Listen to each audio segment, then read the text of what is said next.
All right. As I'm working here, I'm just got a lot of thoughts going through in my head. I'm watching a lot of YouTube videos, mainstream media, independent media, and then just individuals. I guess yeah, that'd be still independent media, just talking about a lot of this stuff, giving their take on it, asking questions, interviewing each other, talking about released documents, stuff like that. And I have researched this so much every single day while I'm working, when I'm taking a break. I'm sitting down researching, watching videos, reading news, comparing notes, putting uh, my own personal experience um, and observations into my thoughts. And I've come to the conclusion that this started immediately during the let me rewind. The FISA Section 702 terrorist surveillance list was set up.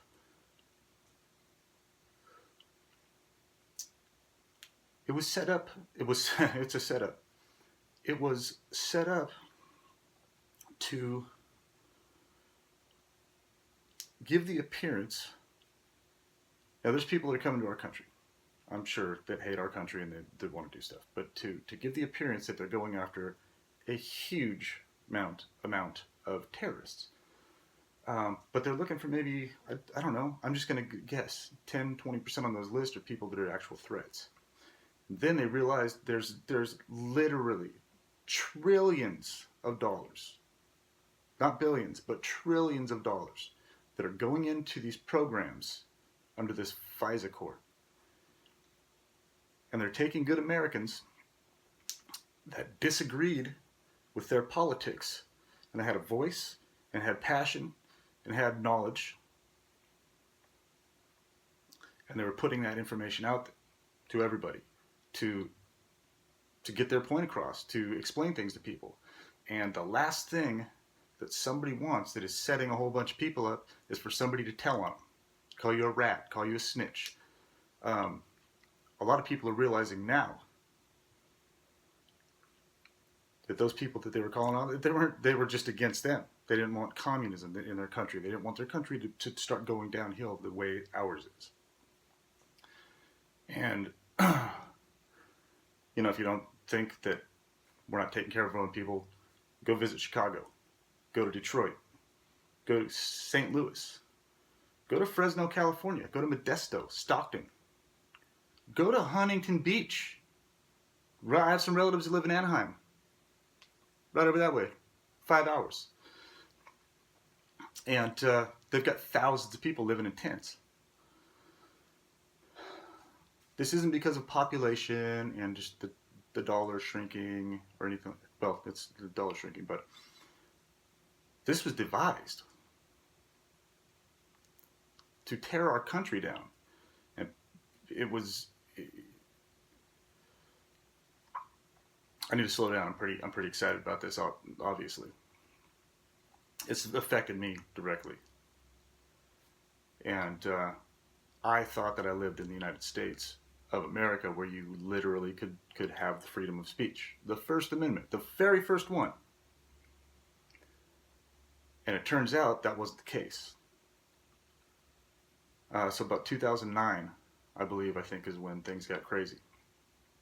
And anyone that opposed the left, and I wasn't even like a far right guy or a Republican or anything back then. I was just a guy that didn't pick a party.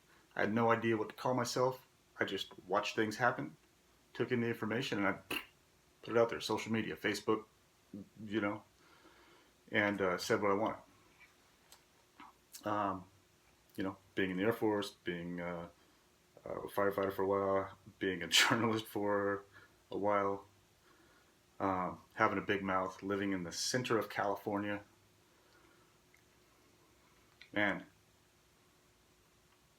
that alone right there would have made me a target. There's a lot of other stuff from my childhood, etc., different things that probably could have got me targeted. But that right there is what's happening right now. In this FISA court, apparently there's 11 judges. I can't prove that, never saw them, never met them, but that's what I'm reading, that's what I'm hearing, that's what I'm listening to on videos. There's 11 judges. 10 of those judges were appointed by Obama. I personally got online and explained how his birth certificate could easily have been faked. I talked about the school that I went to and that we have the capabilities to do that. We were never taught to forge documents, alter photos. I'm sorry, we were taught all of the programs and the techniques to do stuff like that. But our regs would not allow that. If you had a photo, you cannot manipulate the photo more than you could in a dark room. So lighting, that's just whatever you can do in a dark room. And that's not much. You can't alter the photo anyway. Put somebody's head on somebody else. You can't move an airplane over here. It changes the whole story of the photo. So you can't do that. You can't do that with government documents either. You can't just go in and change them. Or personal documents, legal documents. You just can't go in and change those because you want a certain outcome for something.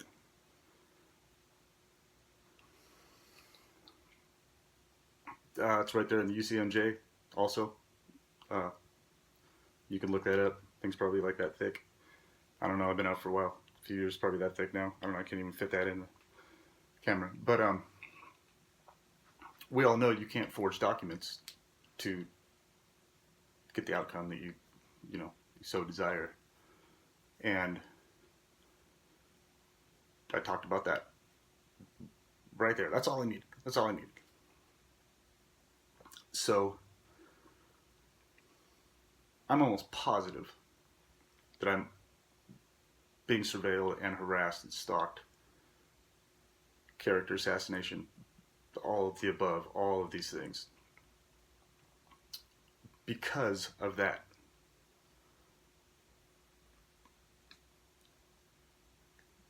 I talked about 9/11. I talked about the chemtrails, a lot of different things, which I explain very well, if I don't say so myself. And that was part of my problem. I understood how these things worked without being privy to the knowledge of them. I just saw things, or people talking about different things, USAPs, unacknowledged special access programs that were just in on my general office. They never said, hey, this is classified what we're talking about. They'd just be talking about something, call it the USAP. And now I realize they might have been talking about me, because I was part of the unacknowledged special access program. I just wasn't aware. I never gave anybody permission. They might have tricked me into signing something that I wasn't aware of. Nothing was ever explained to me. A lot of stuff was told to me. It was never told, hey, this is classified. You know, there were some places I went that some things worked. Never talk about any of that stuff. Nothing, not a big deal. Angles you can take of photo of airplanes, stuff like that. The aircraft stuff, nothing big. As far as, anyway.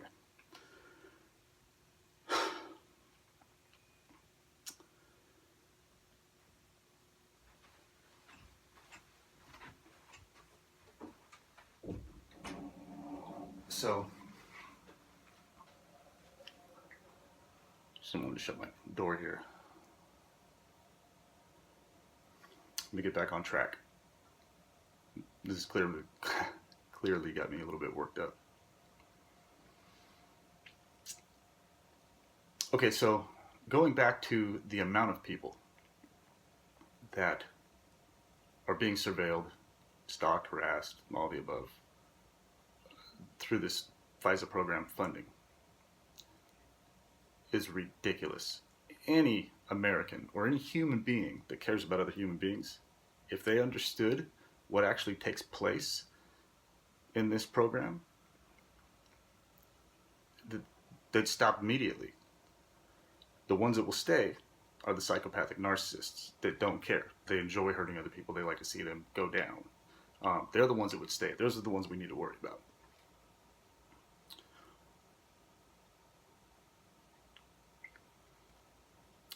we can only hope, pray that the rest of this memo comes out, and these people that are running stuff right now, Donald Trump, Devin Nunes. Uh, I mean, if they are really doing what I think they're doing, I hope they're doing, is uncovering this thing. I don't know. I'm not going to hold my breath.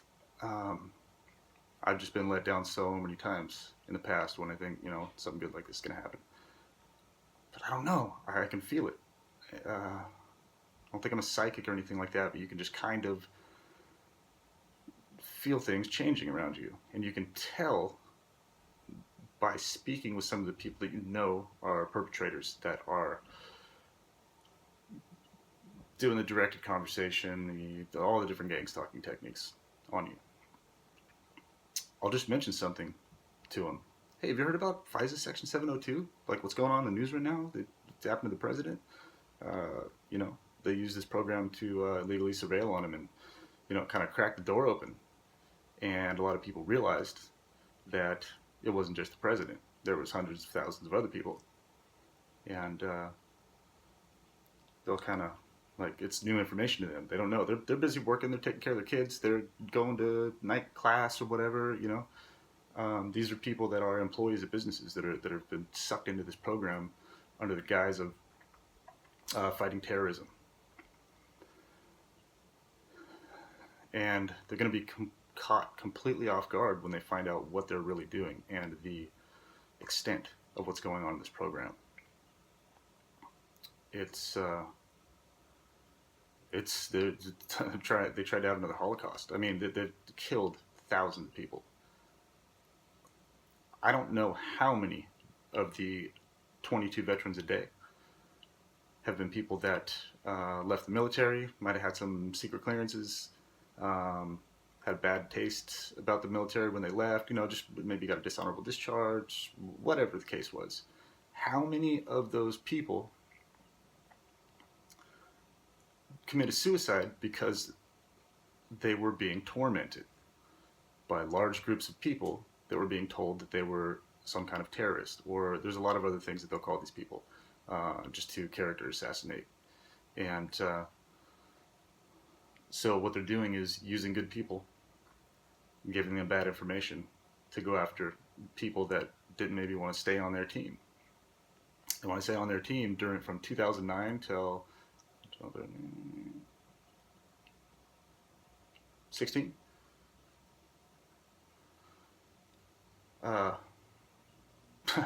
these people have been going at it hard. So I talked about this yesterday in a video. I was getting pretty worked up about it. So think, 22 veterans. These are just veterans, us, right? 22 veterans on average are committing suicide a day. This is still going on. That's 365 days a year. That's 8,033, I don't know, a little over 8,000. So over 10 years, that's 80,000 veterans that have committed suicide.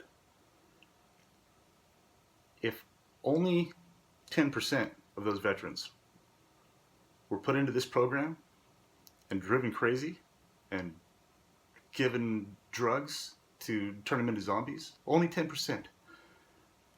Every single one of these people that are responsible for this need to pay for it. They've made people commit suicide. They put people in jail falsely. They will go to any extent to set people up, do everything they can to just completely ruin their life. And then they can't be politically active anymore. They're fighting for their life. They're fighting for their sanity because they're being tormented. And if you think I'm going a little overboard about this program, about the FISA Section 702, and maybe even some other acronyms in there that we don't know about, that are part of the deep state, that are classified because it's, they need to know. We don't need to know. I understand security and I understand privacy. I understand trade secrets. I understand how all that works. But there's got to be some point where we have transparency, because some of these agencies have been infiltrated by, I don't even know what word to use. They've been infiltrated by some pretty bad people, you know, and they're good at disseminating information down the pipeline to young, passionate, hardworking intel community analysts, people like that. And they care about their country, and they're very smart. You know, they're going to hire the best, right? Best and the smartest. We're America. That's what we do, right? So they've got these people that will give their life to protect our country. Just give them some bad information, right? Give them a fake dossier, give them a fake file, and just go on that. And then let's go ahead and build that person up. And I said, well, I'm sorry, tear that person down with every trick in the book. I heard one of these higher up intel guys talking on news, and he said, you know, if you go against the intel community, they've got 6 ways from Sunday to get you. And I don't even know what the hell that that means. But he's right. They've been working on this for 108 years. 108 years. Working on tactics to go after bad guys and take them down. And they like to keep that very covert because they don't want the American citizens to know that they're literally stalking, torturing, and killing people here in our own country because you chose one side or the other. And or if you shed some light on some things that you know, would cause them monetary loss. So when they say drain the swamp, you know, that's what they're talking about. They're talking about these people that have manipulated you, our neighbors, our friends, our coworkers. They've manipulated you for a very long time. They use smoke and mirrors, lies, deception, same thing.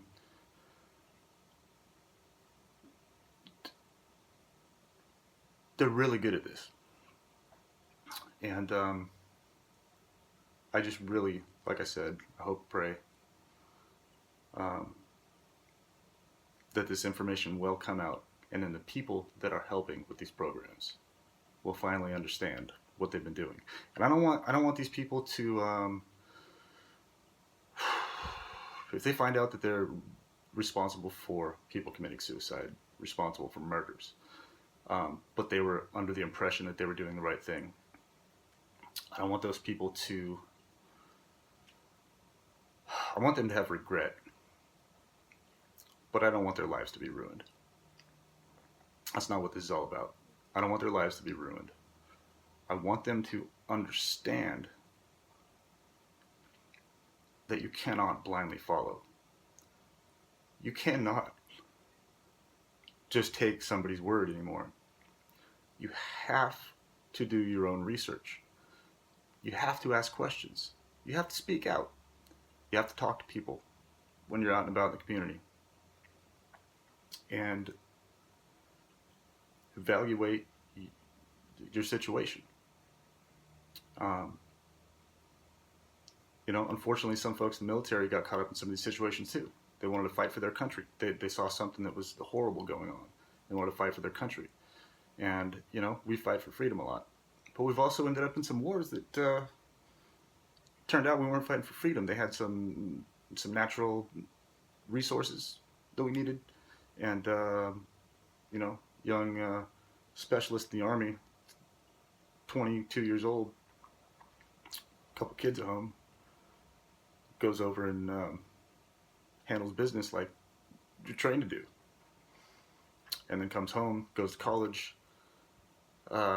or tech school, or whatever they do to further themselves when they get home. And they start to realize, man, wait a minute. You know, 10 years down the road, some information comes out, and they're like, oh my God, I did this for that? You know? And I'm not bashing the military at all. I was in the military. I love my military experience. It was my identity. That was my identity. One of the hardest things in my life was when I left the military. Uh, I was honorably discharged, but I didn't leave on my own accord. I didn't leave because I wanted to. I was basically let go. And a lot of it was because I was in the middle of California. I, um, I was speaking out a lot about different things, uh, researching Tea Party, etc. And also,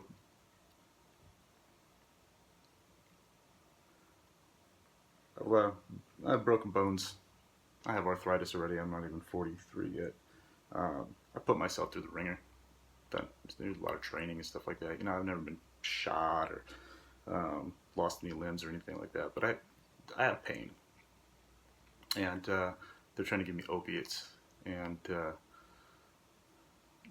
I've just seen too many things going on with the opiates, and I didn't like it. It wasn't for me. It made me itch. Get addicted to them easily, and I was just seeing bad trends. I didn't like it for me. Might work for other people, but I think we've seen the crisis going on in the United States now.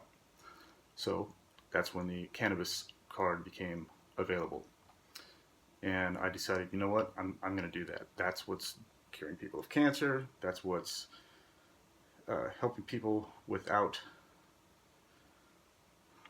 all these crazy side effects. And that was the thing for me. So I got myself into a conflict of interest because I was a federal employee and I'd signed some paperwork that said I won't do any drugs. But see, I was using common sense and reality instead of just being told, listening to what I was told. And, that doesn't always fly very well in the military, no pun intended. I had that card for a while, still performed my job. I think I had that card for 5 or 6 years, something like that, while I was in the military. And I still performed my job great. When I was given jobs to do, I'd go do it. Come back with a quality product, my videos, my photos, and then I had to fight to get those published and put out there. It was like a fight for popularity, But I see what was going on now too. I was getting sabotaged. They didn't want my stuff to go out there. So,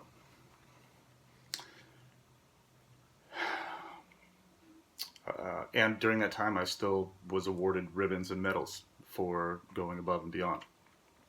Got 16 of them total.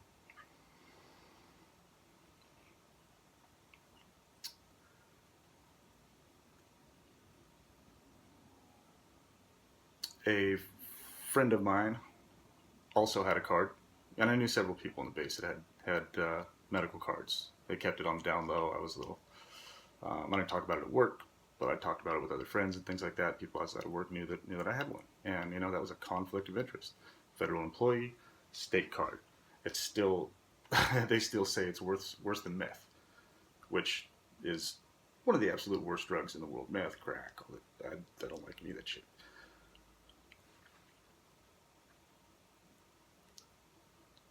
This friend called me up and invited me over to his house and said, "Hey man, you want to come over and smoke?" And I did. I said, "Yeah, that's fine." I got over there and we're talking, we're hanging out. This is an old friend. Talking, hanging out, and he was like, "Hey, do you want to go smoke?" And okay, yeah, okay. So we go out to the garage, and he hands me the stuff and the cannabis. And I was like, "Oh, go ahead, go first, man." He's like, "Oh, you know what? I'm not going to today. Yeah, I don't feel like it now." I was like, "That's what you invited me over to do specifically. You called me up and asked me to come over and hang out and check out the new house, check out the backyard, the new turf stuff you put in." And he just changed his mind then.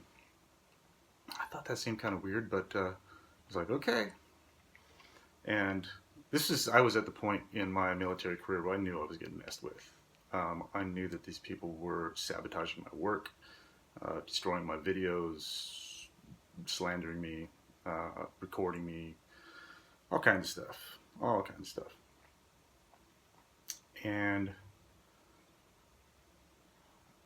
so I did smoke a little close to drill. I know that there was a drug test. I usually drink a bunch of water and get it all through my system, Golden Seal or whatever to just get out of your system. That's what you would need to do. And I think it was just a couple days later. I didn't been the next day.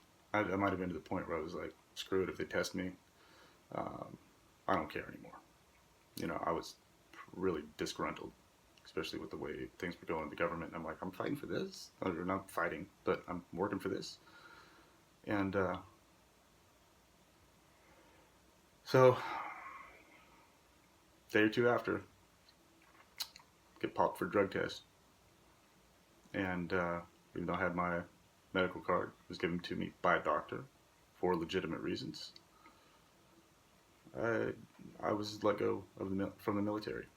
And I remember in my meeting when I was talking to the colonel about my future there, he mentioned something about, this isn't the worst thing in the world, but, we might need to let you go. And they're thinking, maybe, would you want to go back to the fire department? And, I was pretty broken up about this whole thing, and I wasn't really thinking the greatest. I don't know if I was making the greatest decisions. Had something to do with my relationship. Wasn't a real relationship. Now that I look back, I mean, they sent me someone special, and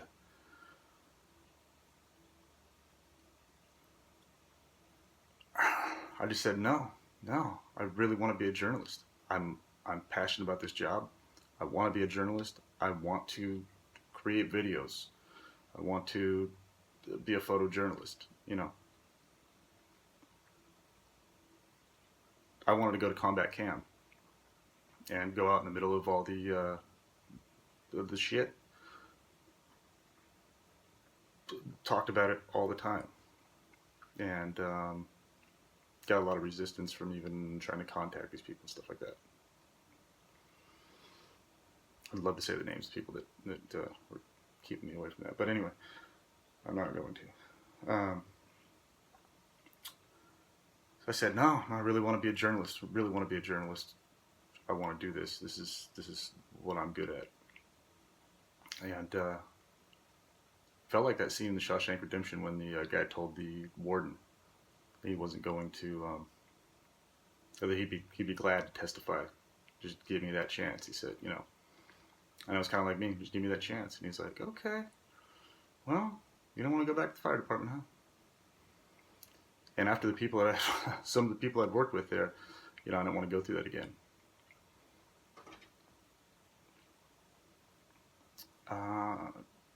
So I feel like since that was my decision, I just went ahead and filed that final paperwork.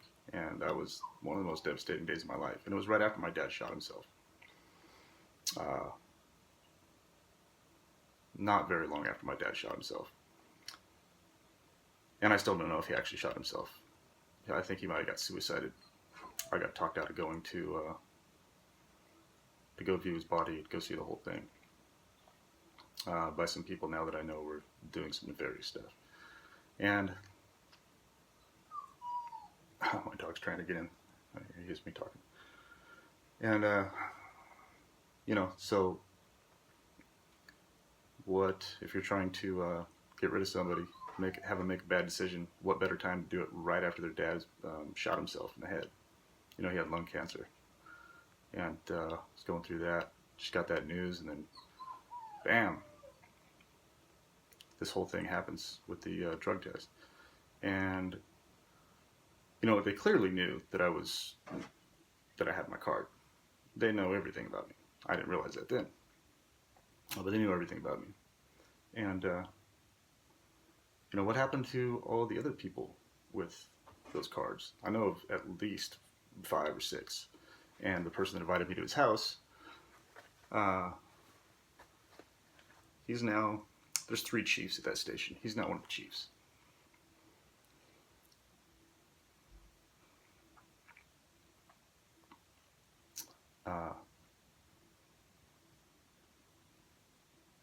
Who knows about the card anymore, but that's the person I went with when it was first available in California. We drove from Fresno to Bakersfield. Both got our card. I had it ever since. I guess it's not about, you know, if you're doing that or not. I guess it's about, hold on, buddy. It's about, who you'll answer to, yes or no. That's my experience. I'm not saying that it's like that everywhere, but that was my personal experience. And I would really like, when all of these memos are released, or all of the pages of the classified information about this horrendous crime that's been committed, that I'll get some vindication and I'll be allowed to obtain a job where I can fulfill my full potential. I need some time to recover from this, if I can. I'm in bad shape right now. Mentally and physically. I'm staying strong, but it's a fight every single day. And it take forever to explain. You have to start research gang stalking and covert harassment and stuff like that. Organized community harassment, FISA Section 702. Look that stuff up. I'm going to let my dog in now. Get back to work. I planned on getting some work done while I'm talking about this video, but I just can't do both of those at the same time. Have you guys listen to me ripping tape and stuff like that, making noise. So I know I jumped around there a little bit, but I have no script. I'm speaking from my experience and my thoughts, my research, and everything I've compiled really in my head. Not in my head, but everything that I've brought together and formulated my opinion on these things. I'm sure some people are going to go ahead and say, yeah, that guy's crazy. But that's just standard operating procedure for people that take part in active denial. Crazy, insane. There's all kind of, it's said to you while you're walking through the store, right? When somebody walks by you, they like to use one of those keywords. And same thing, social media. There's a lot of trolls that they can't respond in a positive way to anything, or they won't. They're just going to take out all of the negative parts. I guarantee somebody's going to comment about me having a cannabis card while I was in the military. Hey, my boss was on Prozac. All right.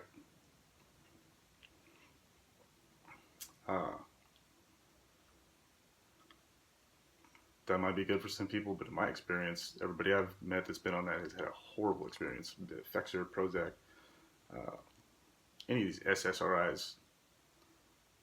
No. So I took it upon myself to do the right thing. Guess what? Now it's pretty mainstream.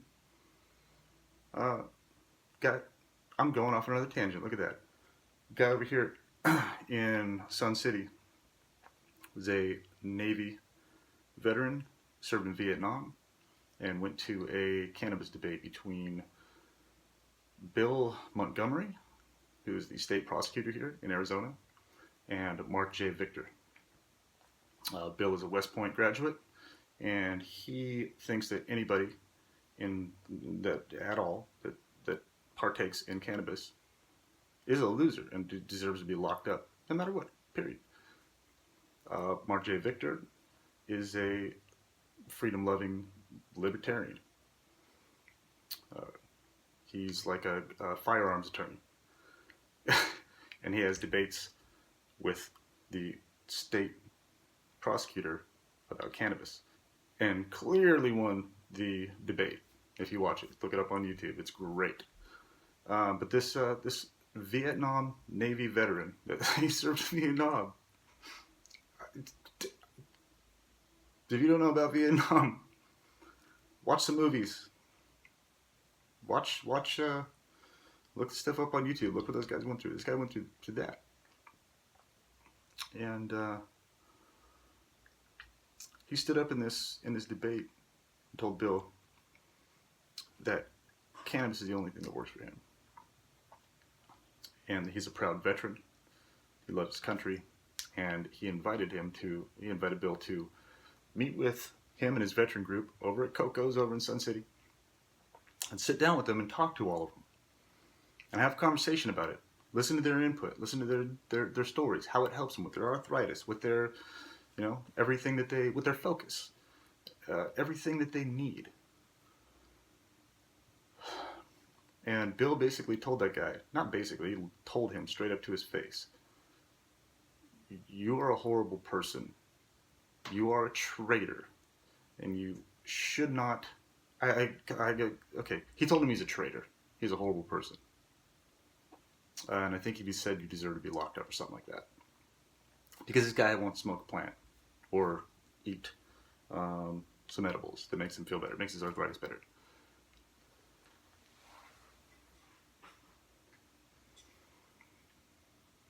Okay, I got to stop. Love you all. Have a good day. I got to get to work.